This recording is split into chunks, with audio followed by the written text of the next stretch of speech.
అంటే మీరు ప్రాక్టికల్‌గా చెప్తుంటారు. మామూలుగా పుస్తకం 'రోండా బైరిన్' గారి పుస్తకంలో అది ఫారిన్ కంట్రీ వాళ్ళు రాసారు కదా! ఆస్ట్రేలియన్ ఆమె.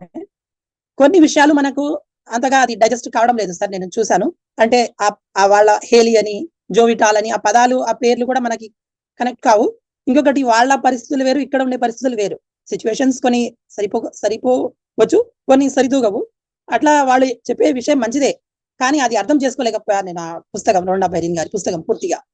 మీరు దాన్ని ఎలా అనిపిస్తుందంటే మనం చెరుకుని చెరుకు గడని ఇస్తే కొంత నమిలి తినలేం దాన్ని. అదే జ్యూస్ చేసి ఇస్తే దాన్ని తాగేసి మనం న్యూట్రియంట్స్ అంతా పొందగలం.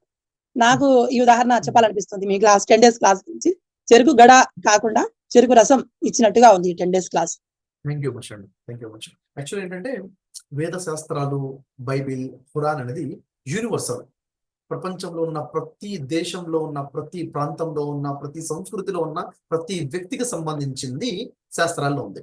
ఇక్కడ ఆశ్చర్యం ఏంటంటే నేను సర్ప్రైజ్ అయిన విషయం ఏంటంటే వేదాలలో ఉన్నదే బైబిల్, అదే ఖురాన్‌లో ఉంది.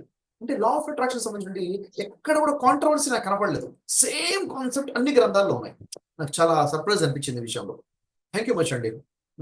చూడండి మీరు కెమెరా ఆన్ చేయడం వల్ల కనెక్ట్ అయ్యాము. మిమ్మల్ని అందరం చూడగలిగాము.